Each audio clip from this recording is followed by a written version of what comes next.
జీవన్ రెడ్డి అలక అంశాన్ని రాజకీయంగా ఉపయోగించుకోవాలని ప్రతిపక్షాలు చూశాయని సీఎం రేవంత్ రెడ్డి అన్నారు. కాంగ్రెస్ పట్ల ఆయనకున్న నిబద్ధత వారికి అర్థం కాదని, సీనియర్ నేత అయినా ఆయన సేవలను పార్టీ వినియోగించుకుంటుందని రేవంత్ రెడ్డి స్పష్టం చేశారు. పీసీసీ అధ్యక్షుడి పదవీకాలం 3 ఏళ్లని, కొత్త అధ్యక్షుడిని నియమించాలని అధిష్టానానికి ఇదివరకే విన్నవించినట్లు రేవంత్ రెడ్డి తెలిపారు. మీడియాలలో వార్తలు రావడం జరుగుతున్నది. జగిత్యాల 2-3 రోజుల నుంచి తెలంగాణ రాష్ట్రంలో కాంగ్రెస్ పార్టీలో ప్రభుత్వంలో జరుగుతున్న పరిణామాలు వివిధ అంశాల ప్రాతిపదికన మీడియాలలో వార్తలు రావడం జరుగుతున్నది. జగిత్యాలకు సంబంధించిన డాక్టర్ సంజయ్ శాసనసభ్యుడిని ఈ ప్రభుత్వం రైతులకు చేస్తున్న రుణమాఫీ, ఈ ప్రభుత్వం అమలు చేస్తున్న 6 గ్యారెంటీల విషయంలో జగిత్యాల నియోజకవర్గ అభివృద్ధి కోసం వారు ప్రభుత్వానికి సహకరించి నడవాలని నిర్ణయించుకున్నారు. ఆ నిర్ణయాలలో భాగంగా 40 సంవత్సరాల నుంచి జగిత్యాల శాసనసభ నియోజకవర్గమే కాదు, కరీంనగర్ జిల్లా ఆనాడు ఉమ్మడి ఆంధ్రప్రదేశ్లో కాంగ్రెస్ పార్టీ కార్యకర్తలకు అండగా నిలబడి ఎప్పటికప్పుడు ప్రజా సమస్యలను లేవనెత్తి ప్రజల పక్షాన నిలబడి కొట్లాడిన పెద్దలు జీవన్ రెడ్డి గారు జగిత్యాల శాసనసభ నియోజకవర్గంలో ఉన్న ప్రజలు కాంగ్రెస్ పార్టీ కార్యకర్తలకు వారు అండగా ఉంటూ వచ్చింది. ఈ జరిగిన పరిణామాలు కొంతవారు మనస్తాపానికి గురి అవ్వడం, మా వైపు నుంచి కూడా సంపూర్ణంగా సమన్వయం చేయడంలో పీసీసీ తరఫున కూడా తీసుకోవాల్సిన ముందస్తు జాగ్రత్తలు తీసుకోకపోవడం వల్ల కొంత గందరగోళ పరిస్థితి ఏర్పడ్డది.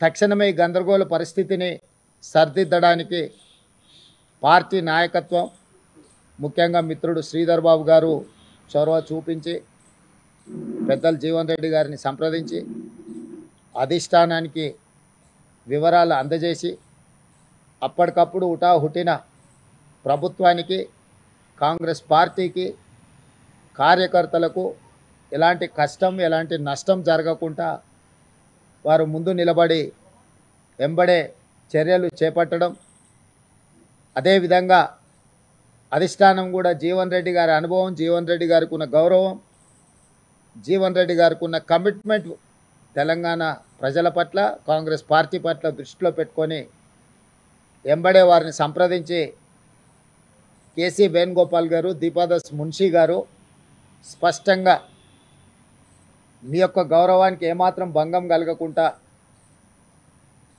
కరీంనగర్ జిల్లా జగిత్యాల శాసనసభ నియోజకవర్గంలో ఉండే ఇన్ని సంవత్సరాలు జీవన్ రెడ్డి గారికి అండగా నిలబడ్డ కార్యకర్తలకు ఎలాంటి ఇబ్బంది జరగకుండా పార్టీ చర్యలు చేపడుతుందని చెప్పి వారికి మాట ఇవ్వడం జరిగింది. పార్టీ హైకమాండ్ ఆదేశాల మేరకు ముఖ్యమంత్రిగా, కాంగ్రెస్ పార్టీ అధ్యక్షుడిగా ఆ ఆదేశాలను అమలు చేసి జీవన్ రెడ్డి గారి యొక్క గౌరవాన్ని కాపాడి ఆ ప్రాంత కాంగ్రెస్ పార్టీ కార్యకర్తలను ఆదుకోవడానికి పార్టీ ఆదేశించింది, మేము నిర్ణయించుకున్నాం.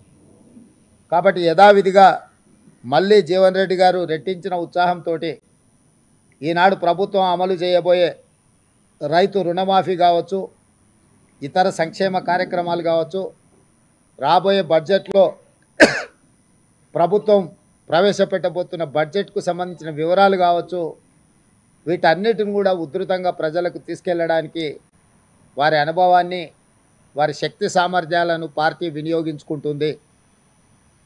యథావిధిగా కొన్ని గోతికాడి నక్కలు ఏదైనా జరిగితే బాగుండు, లేకపోతే ఒంటె పెదాలకు నక్కలు ఆశపడ్డట్టు పెద్దలు జీవన్ రెడ్డి గారి చర్యల వల్ల కాంగ్రెస్ ప్రభుత్వానికి, కాంగ్రెస్ పార్టీకి నష్టం జరగాలి అని ఏవైతే గుంటనక్కలు ఎదురు చూసినాయో వాళ్ళకి పెద్దలు జీవన్ రెడ్డి గారు ఎలాంటి అవకాశం ఇవ్వలేదు. ఎందుకంటే వారి అనుభవం, కాంగ్రెస్ పార్టీ పట్ల వారికి ఉన్న కమిట్మెంట్ ఇలాంటి ఆశించే వాళ్ళకి అర్థం కాదు. కాబట్టి ఈరోజు మీడియా మిత్రుల ద్వారా తెలంగాణ ప్రజలకు, జీవన్ అనే అభిమానులకు, కాంగ్రెస్ పార్టీ కార్యకర్తలకు ఈ ప్రభుత్వంలో, ఈ పార్టీలో వారి గౌరవానికి, వారి అనుచరులకు, వారి సహచరులకు, కాంగ్రెస్ పార్టీ కార్యకర్తలకు ఎలాంటి కష్టము నష్టం జరగకుండా పార్టీ చర్యలు చేపడుతుందని పార్టీ ఆదేశించింది, చేపట్టాలని